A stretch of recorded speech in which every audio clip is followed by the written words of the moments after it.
नमस्कार विद्यार्थी मित्रो. आज आपण शेड्यूल्ड बँक म्हणजेच अनुसूचित बँक या संकल्पनेचा अर्थ व त्याचे स्वरूप याविषयी माहिती घेणार आहोत. विद्यार्थी मित्रो, आपणा सर्वांच्याच मनामध्ये या संकल्पनेविषयी बऱ्याच वेळेला कुतूहल असते, कारण भारतात अनेक वेगवेगळ्या प्रकारच्या बँकिंग संस्था कार्यरत आहेत की ज्यामध्ये राष्ट्रीयकृत बँका, खाजगी बँका, त्याचबरोबर विदेशी बँका आणि ग्रामीण भागामध्ये ज्या बँकांचं खूप मोठ्या प्रमाणात नेटवर्क आहे अशा सहकारी बँका. तथापि या सर्व बँकांच्यामध्ये शेड्यूल्ड बँक व नॉन शेड्यूल्ड बँक अशा दोन वेगवेगळ्या प्रकारच्या बँकिंग संस्था असतात. आज आपण यामधील शेड्यूल्ड बँक म्हणजे काय आणि त्याचे स्वरूप, त्याचबरोबर शेड्यूल्ड बँकेचं स्टेटस संबंधित बँकेस मिळाला असता त्यास मिळणारे विविध प्रकारचे फायदे हे आज आपण अभ्यासणार आहोत. विद्यार्थी मित्रो, या शेड्यूल्ड बँकेची संकल्पना ही प्रामुख्याने reserve bank of India act 1934 यामधील तरतुदीमध्ये नोंदवलेली आहे. शेड्यूल्ड बँक म्हणजे अशी बँक की जी bank reserve bank of India ॲक्टमधील शेड्यूल 2 मध्ये समाविष्ट केलेली आहे. म्हणजेच ज्या बँकेचा समावेश reserve bank of India schedule 2 मध्ये करते त्या बँकेस शेड्यूल्ड बँक किंवा अनुसूचित बँक असे म्हटले जाते. तथापि ज्या बँकेचा समावेश या सेकंड शेड्यूलमध्ये केला जात नाही अशा बँकेस नॉन शेड्यूल्ड बँक असे म्हटले जाते. या देशामध्ये विशेषतः सहकारी बँकिंगमध्ये अशा प्रकारच्या अनेक बँका आपणास दिसून येतील की ज्यामध्ये शेड्यूल्ड कोऑपरेटिव्ह बँक्स व नॉन शेड्यूल्ड कोऑपरेटिव्ह बँक अशा दोन्ही प्रकारच्या बँकिंग संस्थांचे अस्तित्व या इंडियन बँकिंग सिस्टममध्ये आपणास दिसून येते. तथापि या कायद्यातील तरतुदीनुसार भारतात स्थापन झालेल्या बँकिंग संस्थेस किंवा भारतात बँकिंग बिझनेस करत असणाऱ्या बँकिंग संस्थेस शेड्यूल 2 मध्ये समाविष्ट करण्यासाठी काही महत्त्वाचे क्रायटेरिया निर्धारित करण्यात आलेले आहेत. त्यामधील महत्त्वाचा क्रायटेरिया म्हणजे संबंधित बँक ही भारतामध्ये सेक्शन 42 ऑफ RBI ॲक्ट 1934 यानुसार ही स्थापन झालेली असणे आवश्यक आहे. त्याचबरोबर संबंधित बँक ही भारतामध्ये रिझर्व्ह बँक ऑफ इंडियाने दिलेल्या परवानगीनुसार बँकिंग व्यवसाय करत असलेली असणे आवश्यक आहे. यामध्ये दोन प्रकारच्या बँकांचा समावेश होतो. भारतात स्थापन झालेल्या व भारतात बँकिंग बिझनेस करणाऱ्या बँका म्हणजेच ज्यांना रिझर्व्ह बँक ऑफ इंडियाने बँकिंग लायसन इश्यू केलेलं आहे, आणि दुसऱ्या बँका म्हणजे ज्यांची स्थापना परदेशात झालेली आहे मात्र त्या भारतामध्ये बँकिंग व्यवसाय करत आहेत आणि त्यासाठी रिझर्व्ह बँक ऑफ इंडियाने परवानगी दिलेली आहे. अशा दोन्ही प्रकारच्या बँकिंग संस्था भारतामध्ये कार्यरत असल्याचे आपणास दिसून येते. अशा बँकिंग संस्थांच्याकडील एकूण भाग भांडवलामधील पेडअप कॅपिटल म्हणजेच वसूल भाग भांडवल हे किमान 5 लाख रुपये किंबहुना त्यापेक्षा जास्त असणे आवश्यक आहे. अर्थात त्यासाठी मिनिमम पेडअप कॅपिटलची मर्यादा ही 5 लाख रुपये इतकी निर्धारित करण्यात आलेली आहे. म्हणजेच ज्या बँकेकडे पेडअप कॅपिटल 5 लाख रुपये किंवा त्यापेक्षा अधिक आहे अशा बँकेस शेड्यूल्ड बँकेचा दर्जा हा मिळू शकतो. अर्थात विविध प्रकारच्या क्रायटेरियामधील हा एक क्रायटेरिया असून इतर क्रायटेरियांची पूर्तता करणे देखील आवश्यक असते. त्याचबरोबर रिझर्व्ह बँक ऑफ इंडियाच्या पुढील एका अटीनुसार या देशामध्ये कार्यरत असणाऱ्या अशा बँकिंग संस्था की ज्या डिपॉझिटर्स व स्टेक होल्डरचे इंटरेस्ट प्रोटेक्ट करण्याच्या अनुषंगाने विहित पद्धतीने बँकिंग बिझनेस करत आहेत, म्हणजेच रिझर्व्ह बँक ऑफ इंडियाच्या टर्म्स अँड कंडिशन फुलफिल करून डिपॉझिटरचा इंटरेस्ट प्रोटेक्ट करत असल्याबाबतची खात्री रिझर्व्ह बँक ऑफ इंडियाकडून ही केली जात असते. या व्यतिरिक्त बँकेच्या फिट अँड प्रॉपर क्रायटेरियाच्या अनुषंगाने रिझर्व्ह बँक ऑफ इंडिया वेळोवेळी जे निर्देश जारी करत असते त्यानुसार संबंधित बँक जर कार्यान्वित असेल तर अशा बँकेला शेड्यूल्ड बँकेचं स्टेटस देण्याविषयी रिझर्व्ह बँक ऑफ इंडिया विचार करू शकते. म्हणजेच की या 5 महत्त्वाच्या क्रायटेरियांची पूर्तता केली असता संबंधित बँकेस शेड्यूल्ड बँकेचं स्टेटस हा मिळू शकतो. आता भारतामध्ये अनेक वेगवेगळ्या प्रकारच्या बँकांना शेड्यूल्ड बँकेचा स्टेटस देण्याची प्रोव्हिजन या reserve bank of India act 1934 मध्ये करण्यात आलेली आहे. यामध्ये प्रामुख्याने 7 प्रकारच्या बँकिंग इन्स्टिट्यूशनचा समावेश करता येईल. यामधील पहिला प्रकार म्हणजे पब्लिक सेक्टर बँक्स किंवा ज्याला आपण नॅशनलाइज्ड बँक्स असे म्हणतो. भारतामध्ये state bank of India, bank of Maharashtra, bank of India यासारख्या विविध प्रकारच्या 18 राष्ट्रीयकृत बँका या शेड्युल्ड बँक म्हणून त्या ठिकाणी कार्यरत आहेत. तथापि अलीकडील कालावधीमध्ये या बँकांच्या मर्जरमुळे यांची संख्या दिवसेंदिवस कमी होत असल्याचे आपणास दिसून आहे. सध्या ही संख्या 18 इतकी आहे, तथापि येऊ घातलेल्या मर्जरमुळे आणखी ही संख्या कमी होऊ शकते. त्यानंतर दुसरा प्रकार म्हणजे private sector bank. Private sector बँकांच्या मध्ये दोन प्रकारच्या प्रायव्हेट सेक्टर बँक्स येतात.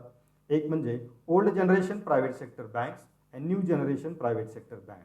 Old generation private sector banks म्हणजेच new private banking licensing policy 2013 किंवा त्यापूर्वी ज्या बँका या देशामध्ये कार्यरत होत्या अशा बँकांना आपण old generation private sector banks असे म्हणतो. आणि त्यानंतरच्या काळात, विशेषतः नवीन आर्थिक धोरणानंतरच्या काळात ज्या बँकांची खाजगी क्षेत्रामध्ये स्थापना झाली त्या बँकास आपण new generation private sector banks असे म्हणतो. या देशात अशा 22 प्रायव्हेट सेक्टर बँक्स असून की त्यांना शेड्युल्ड बँकेचा स्टेटस हा RBI कडून अवॉर्ड करण्यात आलेला आहे. तिसरा प्रकार म्हणजे फॉरेन बँक्स, की ज्या बँकांची स्थापना ही परदेशात झालेली आहे, मात्र त्यांची एक किंवा एकापेक्षा अधिक शाखा भारतामध्ये बँकिंग बिझनेस करत आहेत, अशा बँकांना आपण फॉरेन बँक्स म्हणजेच विदेशी बँक असे म्हणतो. सध्या भारतात एकूण 46 विदेशी बँका कार्यरत असून या सर्व बँकांना शेड्युल्ड बँकेचा स्टेटस अवॉर्ड करण्यात आलेला आहे. चौथा एक महत्त्वाचा प्रकार म्हणजे 1976 नंतरच्या कालावधीत भारतातील ग्रामीण भागामध्ये बँकिंग सेवा सुविधा उपलब्ध करून देण्यासाठी ज्या बँकांची स्थापना झाली त्या म्हणजे रिजनल रूरल बँक, की ज्यांना आपण RRB किंवा प्रादेशिक ग्रामीण बँक असे आपण म्हणतो.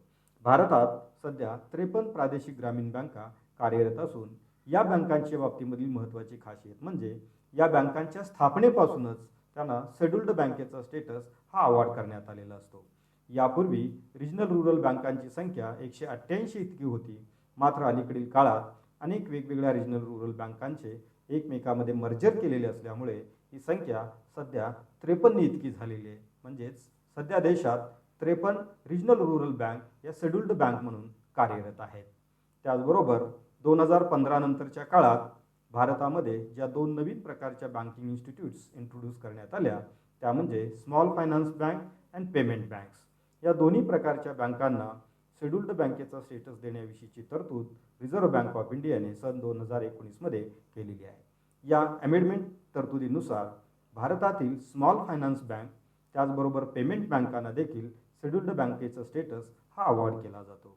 यामध्ये प्रामुख्याने EU स्मॉल फायनान्स बँक, त्याचबरोबर पेमेंट बँकेमध्ये इंडियन पोस्टल पेमेंट बँक यासारख्या एकूण 10 स्मॉल फायनान्स बँक व एक पेमेंट बँक अशा एकूण 11 बँकांना शेड्युल्ड बँकेचा स्टेटस हा अवॉर्ड करण्यात आलेला आहे. या व्यतिरिक्त भारतामध्ये सहकार क्षेत्रामध्ये कार्यरत असणाऱ्या बँकांच्या मधील प्रामुख्याने स्टेट कोऑपरेटिव्ह बँक्स व अर्बन कोऑपरेटिव्ह बँक्स या दोन्ही प्रकारच्या बँकांना शेड्युल्ड बँकेचा स्टेटस हा दिला जात असतो. तथापि या व्यतिरिक्त ज्या डिस्ट्रिक्ट सेंट्रल कोऑपरेटिव्ह बँक्स म्हणजे DCC बँक ज्या कार्यरत आहेत की त्यांना शेड्युल्ड बँकेचा स्टेटस देण्याविषयीची तरतूद अद्यापही या कायद्यामध्ये करण्यात आलेली नाही. म्हणजेच या विविध प्रकारच्या सहकारी बँकांच्या मधील स्टेट कोऑपरेटिव्ह बँक्स की ज्यांना आपण राज्य सहकारी बँका म्हणतो, सध्या देशात 32 राज्य सहकारी बँका कार्यरत आहेत. तथापि त्यामधील केवळ 23 राज्य सहकारी बँकांना शेड्युल्ड बँकेचा स्टेटस हा देण्यात आलेला आहे. इतर बँका शेड्युल्ड बँकेसाठीचे क्रायटेरिया फुलफिल करत नसल्यामुळे या बँकांना शेड्युल्ड बँकेचा स्टेटस हा दिलेला नाही आहे. त्याचबरोबर भारतामध्ये 1500 पेक्षा अधिक अर्बन कोऑपरेटिव्ह बँक्स या कार्यरत आहेत की ज्यांना आपण प्रायमरी अर्बन बँक्स किंवा प्रायमरी बँक्स असे देखील म्हटले जाते. या बँकांमधील 54 बँकांना अर्बन कोऑपरेटिव्ह बँकांना शेड्युल्ड बँकेचा स्टेटस हा अवॉर्ड करण्यात आलेला आहे. तथापि उर्वरित अर्बन कोऑपरेटिव्ह बँक्स या non scheduled urban cooperative banks म्हणून कार्यरत असल्याचे आपणास दिसून येईल. म्हणजेच या देशामध्ये या 7 विविध प्रकारच्या बँकिंग संस्थांना शेड्युल्ड बँकेचा स्टेटस देण्याविषयीची तरतूद करण्यात आलेली आहे. तथापि सर्वांच्या दृष्टिकोनातून आणखीन एक महत्त्वाचा क्युरिओसिटीचा जो भाग असतो तो म्हणजे या बँकिंग संस्था शेड्युल्ड बँकेचा स्टेटस मिळवण्यासाठी विशेष प्रयत्न करत असतात. हे नेमकं कशासाठी हे प्रयत्न केले जात असतात आणि त्याचा नेमका फायदा या बँकिंग संस्थांना काय होतो याचाही विचार आपल्याला या ठिकाणी करणे आवश्यक आहे. की या स्लाइडमध्ये आपणास शेड्युल्ड बँकांना मिळणाऱ्या विविध प्रकारच्या फॅसिलिटी त्याचबरोबर त्यांना मिळणारे वेगवेगळ्या प्रकारचे ॲडव्हान्टेजेस की याविषयीची माहिती आपणास या ठिकाणी मिळेल.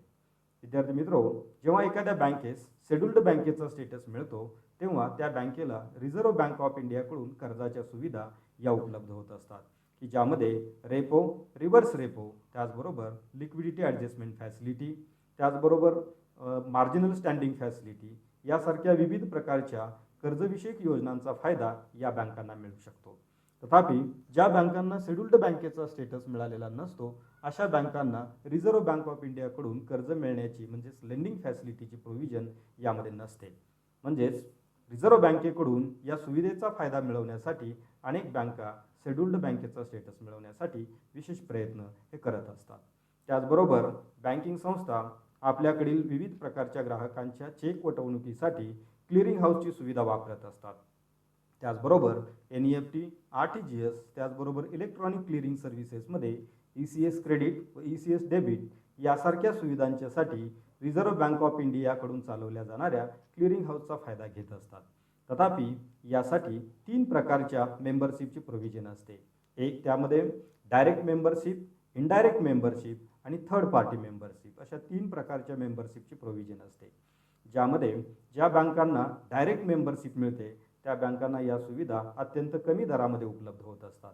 मात्र इनडायरेक्ट मेंबरशिप व थर्ड पार्टी मेंबरशिपमध्ये या चेकची वटवणूक करण्यासाठी किंबहुना NEFT, RTGSच्या व्यवहारासाठी अधिक शुल्क अदा करावे लागत असते.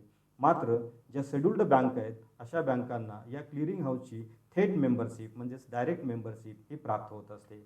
हा एक खूप मोठा फायदा या शेड्युल्ड बँकांना मिळत असतो. त्याचबरोबर बँकिंग संस्था आपल्याकडील विविध प्रकारच्या कॉर्पोरेट ग्राहकांच्या बिल ऑफ एक्सचेंजची वटवणूक करत असतात, की ज्यास आपण डिस्काउंटिंग ऑफ कमर्शियल बिल किंवा discounting of bill of exchange असे आपण म्हणतो. तथापि या बँकिंग संस्थांनी प्रथमदर्शनी वटवलेल्या वेगवेगळ्या प्रकारच्या बिल ऑफ एक्सचेंजची रिडिस्काउंटिंग करण्यासाठी म्हणजेच पुनर्वटवणूक करण्याची सुविधा रिझर्व्ह बँक ऑफ इंडिया देत असते आणि ही सुविधा केवळ शेड्युल्ड बँकांच्यासाठी उपलब्ध असते. नॉन शेड्युल्ड बँकांना रिडिस्काउंटिंगची सुविधा ही उपलब्ध करून दिली जात नाही. त्याचबरोबर या देशातील RBIने लायसन दिलेल्या प्रत्येक बँकेला कॅश रिझर्व्ह रेशो मेंटेन करणे आवश्यक असते. मात्र या देशात केवळ शेड्युल्ड बँकांनाच कॅश रिझर्व्ह रेशो अंतर्गतची रक्कम ही रिझर्व्ह बँकेमध्ये खाते ओपन करून रिझर्व्ह बँकेबरोबर हे अकाउंट मेंटेन करता येते. मात्र ज्या non scheduled urban cooperative banks किंवा इतर नॉन शेड्युल्ड बँक्स आहेत की या बँकांना CRR अकाउंट हे RBIकडे मेंटेन करता येत नाही. हा एक खूप मोठा फरक या दोन्ही प्रकारच्या बँकांच्या मध्ये आपणास पाहाव्यास मिळेल. त्याचबरोबर ज्या बँकांना शेड्युल्ड बँकेचा दर्जा मिळालेला असतो अशा बँकांच्या मध्ये वेगवेगळ्या प्रकारचे गव्हर्नमेंट्स म्हणजेच सेंट्रल गव्हर्नमेंट व वेगवेगळ्या राज्य सरकारांची खाती या बँकांच्या मध्ये ओपन केली जाऊ शकतात. त्याचबरोबर सेंट्रल गव्हर्नमेंट व स्टेट गव्हर्नमेंटच्या अंदाजपत्रकामधील वेगवेगळ्या प्रकारच्या फंडिंग प्रोव्हिजन अंतर्गत फंड डिस्ट्रीब्युशनसाठीचे फंड्स या बँकांच्याकडे हँडओव्हर केले जात असतात, की ज्यामध्ये या बँकांना फंड्स उपलब्ध होतात. त्याचबरोबर हे फंड्स डिस्ट्रीब्यूट करण्यासाठीचे शुल्क किंवा कमिशनच्या स्वरूपात एक उत्पन्न देखील ॲडिशनल यांना प्राप्त होत असते. हा देखील मोठा फायदा या बँकांना होत असतो. त्याचबरोबर नॅशनल हाऊसिंग बँक, नाबार्ड, त्याचबरोबर एक्झिम बँक यासारख्या विविध प्रकारच्या रिफायनान्सिंग इन्स्टिट्यूशन ज्या कार्यरत आहेत या इन्स्टिट्यूशनकडून रिफायनान्सची फॅसिलिटी ही केवळ शेड्युल्ड बँकांना मिळते. ती फॅसिलिटी नॉन शेड्युल्ड बँकांना उपलब्ध नसते. त्याचबरोबर रिझर्व्ह बँक ऑफ इंडियाच्या करन्सी प्रिंटिंग प्रेसमधून जनतेपर्यंत करन्सी पोहोचवण्यासाठीची व्यवस्था असणाऱ्या करन्सी चेस्ट म्हणजेच चलनाची गोडाऊन्स ही मेंटेन करण्याची सुविधा ही केवळ शेड्युल्ड बँकांना दिली जात असते. म्हणजेच रिझर्व्ह बँकेच्या प्रिंटिंग प्रेसमधून छापलेल्या करन्सी नोट रिझर्व्ह बँकेचे इश्यू ऑफिस, त्याचबरोबर करन्सी चेस्ट, देशातील बँकांच्या ब्रांच आणि एंड युजर म्हणजेच बँकेचे खातेदार यांच्यापर्यंत करन्सी नोट पोहोचवण्यासाठीची जी व्यवस्था असते त्यास आपण करन्सी चेस्ट फॅसिलिटी असे म्हणतो. या करन्सी चेस्ट फॅसिलिटी रन करण्यासाठी रिझर्व्ह बँक ऑफ इंडियाकडून या बँकांना विशिष्ट प्रकारचे कमिशन किंवा चार्जेस अदा केले जात असतात. मात्र ही सुविधा चालवण्यासाठी ती बँक ही शेड्युल्ड बँक असणे आवश्यक असते. म्हणजेच शेड्युल्ड बँकांना करन्सी चेस्ट फॅसिलिटीचा देखील मोठ्या प्रमाणात फायदा घेता येतो. या व्यतिरिक्त ज्या बँकांना शेड्युल्ड बँकेचा दर्जा मिळालेला आहे त्या बँकेचा ब्रँड नेम हे मार्केटमध्ये ॲटोमॅटिकली इन्हान्स होण्यासाठी मदत होत असते. त्याचबरोबर जेव्हा रिझर्व्ह बँक ऑफ इंडिया एखाद्या बँकेला शेड्युल्ड बँकेचं स्टेटस देते तेव्हा निश्चितच त्या बँकेचा ट्रस्टवर्दीनेस किंवा तिची विश्वासार्हता वाढून त्या बँकेस अधिक डिपॉझिट मिळणे, त्याचबरोबर संबंधित बँकेचा बिझनेस एक्सपान्शन होण्यासाठी खूप मोठी मदत होत असते. जे असे अनेक वेगवेगळ्या प्रकारचे फायदे या देशातील शेड्युल्ड बँकांना प्राप्त होत असल्याचे आपणास दिसून येईल. मला वाटतं की यावरून आपणास शेड्युल्ड बँक म्हणजे काय, शेड्युल्ड बँकेचा स्टेटस नेमका कोणकोणत्या बँकांना मिळतो, त्याचबरोबर त्यासाठीचे आवश्यक असणारे क्रायटेरियाज आणि बँकेस शेड्युल्ड बँकेचा स्टेटस मिळाल्यानंतर मिळणाऱ्या विविध प्रकारच्या सुविधा व त्याचे फायदे याविषयीची माहिती आपल्या लक्षात आलेली असेल. धन्यवाद.